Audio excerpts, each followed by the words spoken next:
News on August 12. About 50 volunteers joined together to provide housing for forced migrants. They organize fundraising for the construction of modular towns. There are already several of them in the region. The towns consist of blocks of containers, with all the necessary amenities. Stanislav Lutzkevich, the project manager for the construction of such modular towns, joins us. Hello. Good day. Stanislav, tell me how much it costs to build one modular house. How long does it take? I have the most important question. Can a person winter in such a house? In our house, each house costs up to €10,000. It depends on whether there is a utility connection on the construction site. Do they need to be done? We are talking about water, electricity, sewage, etc. Those houses that we place in settlements for displaced persons. They are suitable for use all year round. Behind me, you can see that 1/4 of the settlement has been completed. On the other hand, we are already finishing the second one. You can live both in summer and in winter. Another important question.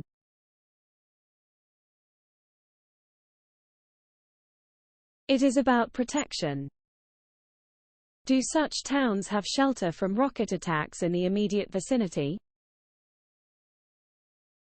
There are currently no shelters. This question is important. We want to start cooperating with one company. It produces bunkers that we could equip next to the settlement. Who finances the construction? We collect funds from all over the world. Non-state companies and foundations have joined us. Both European and American. This is how we raise funds. We are currently fundraising for our Leo States project for the next settlements. Stanislav, how many Ukrainians do you plan to provide such a shelter?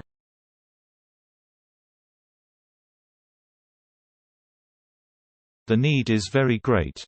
Now we are in Lviv region. After 10 days, the displaced people will be expelled from schools. By the way, their conditions are not very comfortable now. Now the school year is starting. And the immigrants will not find a place there either.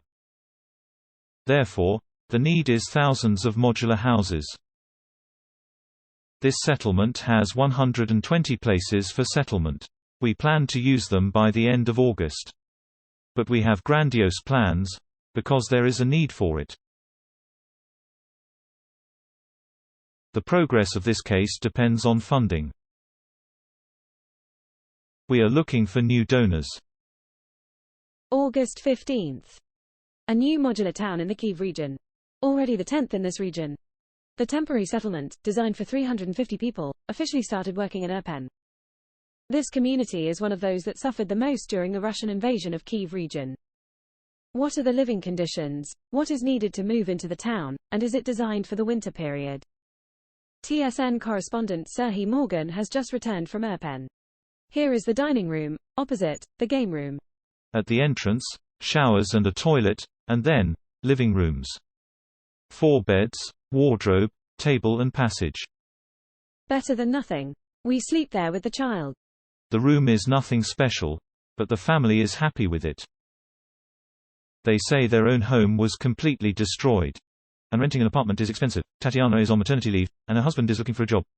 Everything burned down in us. We were left with a car, which we used to evacuate. We gave the neighbors a ride. The house is charred and heated from the inside. In March, he was in the line of fire of the Russians. There was a closet here. Everything was burnt. All photos. Fully. The house in which the family lived was recognized by the inspectorate as being subject to complete demolition. Even if you don't go inside, you can see. This is Ms. Tatiana's apartment, by the way.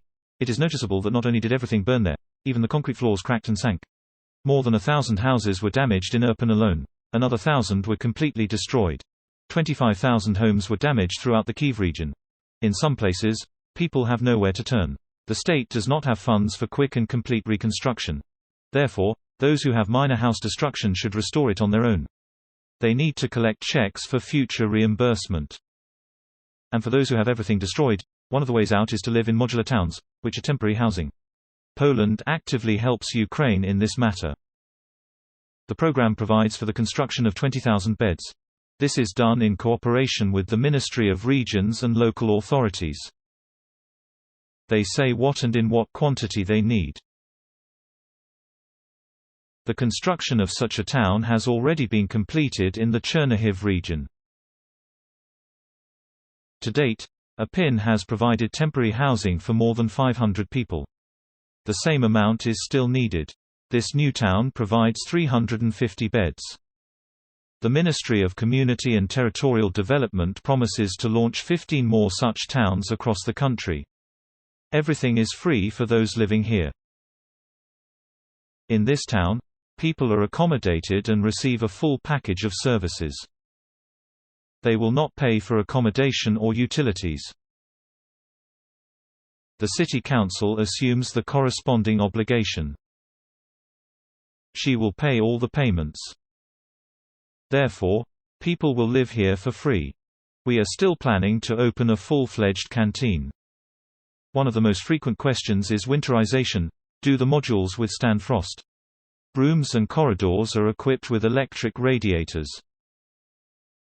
City officials say they understand that this may not be enough. They promise to communicate with residents and find ways to improve living conditions. Those who need temporary housing should contact the city council. Sari Morgan, Ilya Shinkarenko, TSN, 1+1, Marathon Jedini Noviny.